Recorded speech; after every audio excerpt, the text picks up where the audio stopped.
No messing around here, no theatrics for this intro. We're just going to get straight into it. Hello everyone and welcome back to Step Back with Zach. And in today's video, we're doing part 2 of the NBA's most disappointing players. In my opinion, this time we're covering the Western Conference. Before we go any further, please don't forget to leave a like on the video and subscribe to the channel. It is my goal to hit 100 subscribers before April, so your subscription would be very much appreciated. Thank you. Now, quick little disclaimer here, or not disclaimer, but just like a little word of warning, I guess. If you hear the rain outside, I apologize. It has been absolutely pissing down the last few days, so please keep that in mind. So, jumping right into it, just like last episode or video, we're going to be doing it by standings, going from the first seed to the 15th seed in case you missed it, and the order of that standings is by the 20th of January. First up, the number 1 seed, the Oklahoma City Thunder, and their most disappointing player in my opinion has been Lu Dort. I want to quickly say that I was going to put J-Dub, Jalen Williams here, as he is also having a down year. He's averaging less points. He's averaging like 5 less points per game than last year. Less field goal makes on less attempts. He's shooting a lower efficiency. Worse 3-point shooting season than last year. The rebounds have gone down. The steals and blocks have gone down. He just hasn't been impactful, but we know that that is because of his wrist surgery and the fact that he doesn't have full range of motion in that hand. So giving him a little bit of leeway there. So we are going with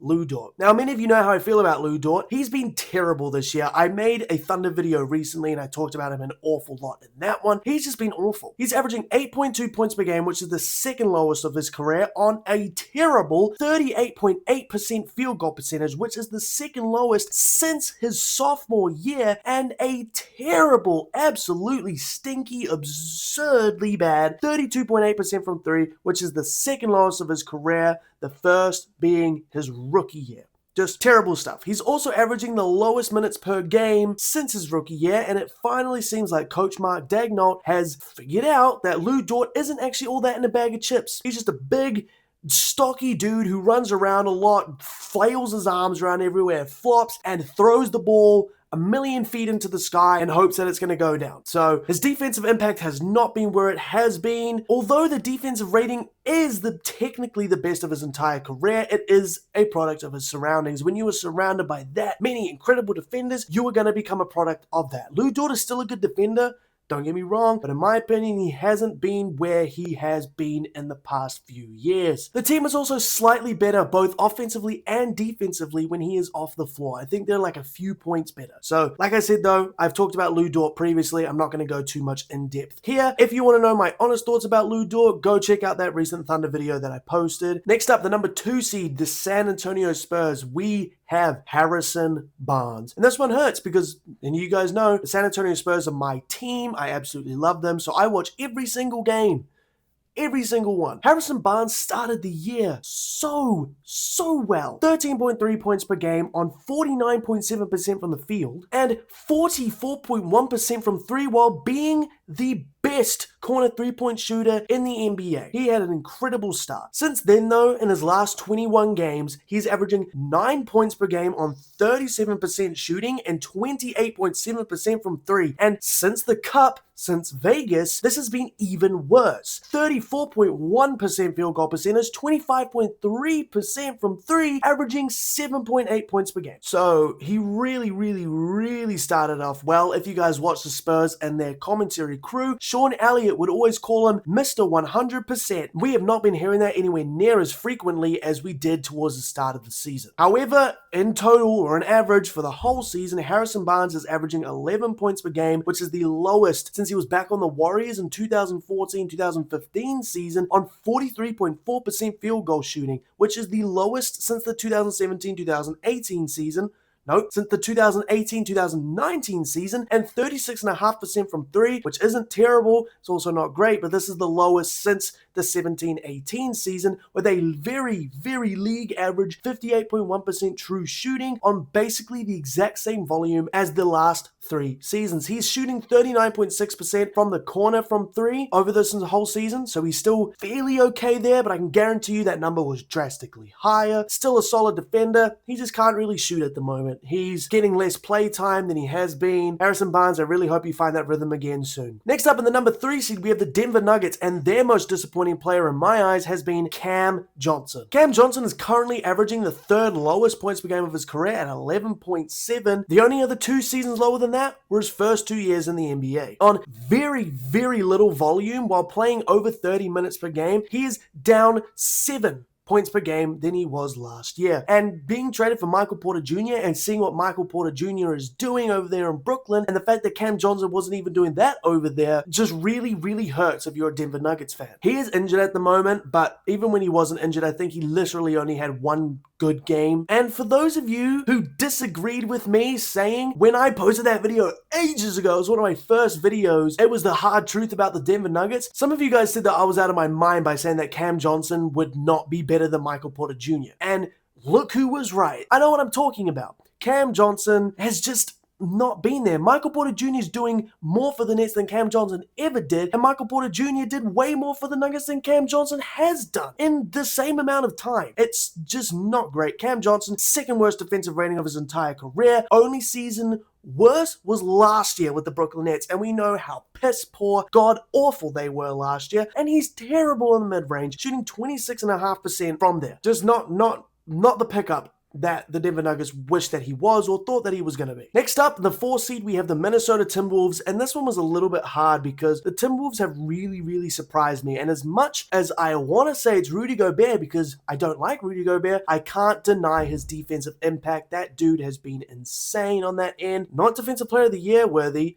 so everyone that's saying he's going to win Defensive Player of the Year, please shut the fuck up. Look at the difference between him and Wemby. There is such a drastic difference. And then even look at the difference between him and Chet. Rudy Gobert is a great defender, one of the best, but he's not winning Defensive Player of the Year this season. Anyway, though, I have gone with Terrence Shannon Jr. So, like I said, honestly, it's no one, but someone has to go here. He's been injured recently with a left foot problem, and the reason that I have him more so as the disappointing player on this team is that we saw a lot of great glimpses from him against the best team in the entire NBA last season, the OKC Thunder in the playoffs, and we just haven't really seen that amount to anything, if that makes sense. Yeah, I really thought that he was going to be a solid rotation piece, but he's only averaging like 4-point-something points per game. It just hasn't really done much when he has been out there. So hopefully he can start to turn that around, but yeah. Next up in the 5 seed, we have the Houston Rockets. And this one was kind of difficult, but because of the fact that I think there have been a few players on this team that have been the most disappointing, I want to quickly mention Jabari Smith here because he started the season quite decently, but since recently he's been really, really horrible. He's lost his jump shot. He doesn't know how to shoot anymore. And then I also want to mention Alperen Şengün, who I think is actually one of the most overrated players in the NBA, but he's still providing at a decent level, 21 points, 10 rebounds, 6.5 assists, something along those lines. I just don't really like him either, but ultimately I have gone with their new pickup, Dorian Finney-Smith. Dorian Finney-Smith is having his worst year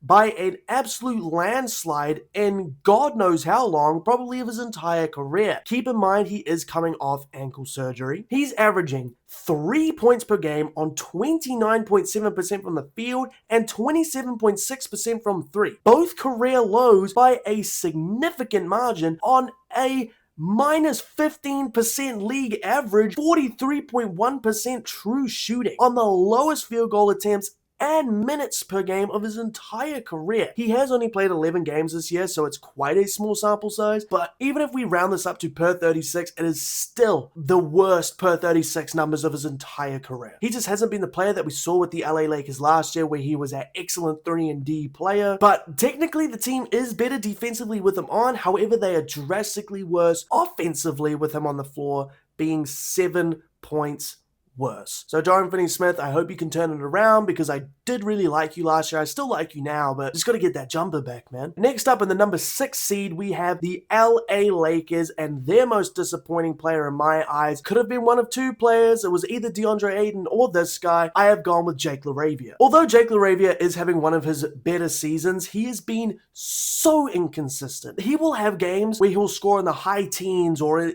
even in the 20s, and then the next couple games he'll have like 2 points, or he'll have very low teens to single digit the next game. So inconsistency has just been the most obvious thing and glaring thing in my eyes when it comes to Jake LaRavia. He's averaging 9.6 points per game on 46.1% from the field and 34% from 3, which is the second lowest 3-point field goal percentage of his career. He is constantly picked on by opposing teams on the defensive end of the ball. He has the second worst defensive rating on the Lakers, only in front of Gabe Vincent at a 118.4. And has a defensive rating of 120.7 as a starter with a minus 8.3 net rating, which is terrible. But then if we look at just everything as a whole, he has a minus 3.5 net rating for the season. He has the worst offensive rating on the team for anyone who plays over 20 minutes per game at a 114.9. Jake LaRavia is a decent corner shooter. He's shown glimpses, but overall I just think he's been disappointing. Obviously, he's in this video. Inconsistent, picked on all the time, as I just said, which is crazy. They pick on him more than people pick on Luka. Then Luka Doncic, the known traffic cone on defense. Jake LaRavia, I thought you were going to come into this team and be a 3-and-D player, but at the moment, you're neither. Next up, in the number 7 seed, surprisingly, is the Phoenix Suns. And again, I had kind of a difficult time deciding who I wanted to put in the most disappointing category for this team because they've been so impressive. Shout out to the Phoenix Suns, but ultimately, I have gone with rookie center Kaman Maluach, or however you say that dude's last name. He has not earned the respect of the coaching staff this year. He was picked 10th overall in the 2025 NBA draft and was looked at as one of the better defenders in the entire class, but he hasn't really shown anything. He's only averaging 4.7 minutes per game and has played a total of 18 games. He has a terrible 95.6 offensive rating and a 109.2 defensive rating, which is not terrible, but it's not great, with an overall net rating of minus 13.6. There's not much to say about him because we haven't really seen him that much, but I did expect him to be a good center for the Phoenix Suns. But now with an abundance of centers, we got Mark Williams, who's having a good season, Oso Ighodaro, who's having a surprisingly good year. Nick Richards is still there, and he's not really playing that much, but all three of those centers are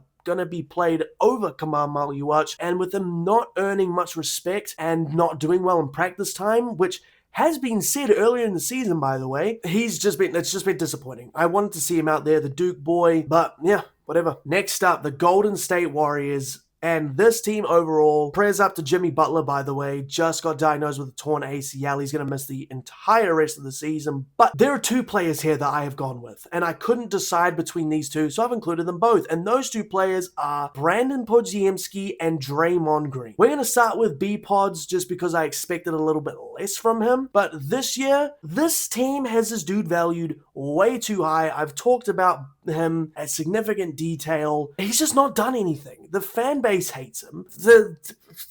What does he do out there? Realistically, what does he do? Like, you know how many TikToks I've seen where people are saying something completely outrageous and then say, oh, by the way, I'm Brandon Podziemski of the Golden State Warriors, just to try and get him cancelled or kicked out of the country or whatever. He's been terrible. The team is 6 points better with him on the bench. He just, like I said, doesn't do anything. He's kind of an okay defender. He can't really shoot. He's super inconsistent. Just hasn't been the player that they thought he would be. But yeah, and then we got Draymond Green, who... Draymond Green, 43.3% field goal percentage and 34.2% from 3, which is actually improved since the start of the year, and 68.1% from the foul line. He also averages 3 turnovers per game. I mean, yeah, I get he's a lead ball handler on this team, but the dude's 36 or 35 or whatever the fuck. He's not the player that he once was. He is having the worst rebounding year since the 2013-2014 season, which was his sophomore year, and lowest assist year since the 2014-2015 season, and the lowest steal and block year since his entire rookie season. So his overall impact on the game and on the floor and on the margins is not there anymore. Defense, as I just said, has not been where it has been in the past. He has the worst defensive rating of his entire career, and yes, I get the personnel around him is not the best. However, when you're claiming that even just last year that you should be the defensive player of the year, there is no reason why that shouldn't be carrying over to this year. Are you in the defensive player of the year race? Fuck no. Absolutely not. The team is actually better defensively when Draymond Green is not on the floor. That says a lot. He sits with his worst net rating since the 2019-2020 season, and that was the season where KD had joined the Brooklyn Nets and Stephen Curry broke his hand towards the start of the season and missed the whole year, and they ended up being in the lottery. He's much slower on the court, his IQ has dropped significantly, and he is still such a crybaby, throwing temper tantrums all the damn time. He's got the third most in the NBA and has been ejected twice already, which leads the NBA. This is all in only 36 games, and he only has 1 double-double, no triple-doubles. I cannot stand Draymond Green. The dude talks all the damn time. He is not the player he once was. Draymond Green, pull your head out of your ass. Be better. Next up in the number 9 seed, we have the Portland Trail Blazers. And again, this is just one of those teams where there's not really been a player that's been disappointing to me. We've had like Drew Holiday only be disappointing because of injuries. Jeremy Grant's been really good, but again, disappointing because of injuries. So I have gone with Shaedon Sharpe, but this is only because of the fact that he can't shoot. Still, he's shooting 33.5% from 3 and 54.7% true shooting. He hasn't been bad. I really like Shaedon Sharpe, and I'm not really disappointed in him. I just had to put someone here. Shout out Portland Trail Blazers. You guys are great. I love watching the Portland Trail Blazers. Fun team. Next up, we have the LA Clippers. Next up at the 10th seed, we got the Los Angeles Clippers, and their most disappointing player in my eyes has been Brook Lopez. Now, originally, it would have been Bradley Beal. However, Bradley Beal got injured only like 2 games. No, it was probably a little bit more than that. He was terrible when he played, but that's a really small sample size, so I've gone with Brook Lopez. Brook Lopez is having by far, like significantly by far, his worst point per game season at 6.4 on career low volume and career low minutes per game. He's shooting 35.8% from the field and 32.7% from 3 for an overall true shooting percentage of 50.3%, while also only grabbing 2.6 rebounds. Now, Brook Lopez, we know, was brought onto this team to be that backup stretch big, but he just hasn't really done that. We know he had that one game earlier against, I don't actually remember who it was against, we had 9 threes, which is insane, but he just hasn't really done that at a good level. The reason that he's getting less minutes is because he just hasn't been good. He still can't rebound. I don't get it. I don't get these 7-footers who can't rebound. I know I seem all over the place right now, and it's because I kind of am, but I'm just... 7-footers should never be grabbing 2.6 rebounds a game. Seriously. Just terrible. I fucking hate Brook Lopez. I've never liked Brook Lopez. I know he's been a good defender, but never liked him. Dude's washed. Absolutely washed. Worst season of his career. Terrible. Now, moving on to the teams that are outside of the play-ins, we have the Memphis Grizzlies at the number 11 seed, and their most disappointing player in my eyes has been Ja Morant. Ja Morant is averaging 19.3 points per game, which is the 3rd lowest of his entire career on the worst efficiency of his entire career by a really big margin. 40.7% field goal shooting and a career low 3-point shooting season from him as well. 23.5%, which is the worst, which is the 8th worst 3-point field goal percentage on the most attempts of the top 16 worst 3-point percentage shooters in the entire NBA to go along with a 51.6% true shooting. Now, I hope you guys understood what I just said because there was a lot of numbers and a lot of words that all sound the same. But yeah, if you don't get it, rewind, listen again. He's only shooting 30.6% on wide open jumpers this year. Now, Ja Morant has never been a good shooter, but this season has been particularly awful. He's only got a 109.5 offensive rating, which is the lowest since his rookie year, and a 114.5 defensive rating, which is the lowest of his entire career, for a minus 4.9 net rating, which is also the lowest of his entire career. The team is better when he is off the floor. 4 points better defensively and 1 point better offensively. The first 12 games of the season for Ja Morant were fucking terrible. 16.7% from 3 on 5 attempts a game. However, since then, he has been better, shooting 42.9% from 3 on 3 attempts a game, so he's shooting better with less volume, so he started to come back around, and Ja Morant, just like always, has had a lot of off-court controversy, where trade rumors, you know, there was that whole thing where he just bought a mega mansion in Miami, and apparently he said that that was his last game with Memphis whenever he said that, so Ja Morant just has not been good. He hasn't been good. His trade value is at an all-time low, no one really wants him. Yeah. Ja Morant, seriously. Next up, in the number 12 seed, we've got the Dallas Mavericks, and their most disappointing player in my eyes has been D'Angelo Russell. In a do it or lose it or show me what you got kind of year, he's averaging the lowest points per game of his career at a 10.2. And this is all while, like I just said, needing to audition for the other 29 teams in the NBA who should want to sign D'Angelo Russell, who was a former All-Star. He has career low volume and minutes per game on not good efficiency, 40.5% from the field, which is the 3rd lowest of his entire career, and 29.5% from 3, which is the 2nd lowest of his entire career, and 71.7% from the line, which is the lowest of his career, for an overall true shooting of 51.5%. D'Angelo Russell going from what he was in Brooklyn to where he was averaging 21 points per game. Like I said, he was an all-star in that 2019-2020 season. Brandon Williams is playing over him. Ryan Nembhard's playing over him. D'Angelo Russell has shown glimpses, of course, because he is good sometimes, but he's getting DNPs, which says a lot. The dude's a former all-star getting DNPs. If you don't know what DNP means, it means did not play. So, next up, the Utah Jazz. At the 13th spot, we have Kyle Filipowski. Now, if you guys watched my very first video, and it was the award prediction video, which was a terrible video, by the way, but I had him as a sleeper pick for the Most Improved Player of the Year award. After seeing what he did in the Summer League, where he almost averaged like 30 points per game, I really thought that he was going to have that Most Improved Player kind of season. However, he is playing worse than last year with slightly increased volume, and he's not taken any form of a leap, although he has shown few signs, but he's a horrible defender, 120.8 defensive rating, his IQ is terrible. That game against the Chicago Bulls where he literally let Nikola Vucevic just walk right past him to get the game-winning layup. I watched him play the Spurs yesterday. That was terrible. Kyle Filipowski, super disappointing. I expected more from him, but should have known. He's only averaging like 9-point-something points per game, whatever. Now, the penultimate team, and again, the Sacramento Kings are a team that I didn't really expect much from. However, I have to pick someone here, and their most disappointing player in my eyes has been Dennis Schroeder. On a bad Kings team, you really thought that Dennis Schroeder would be someone that starts, and I really thought that he would be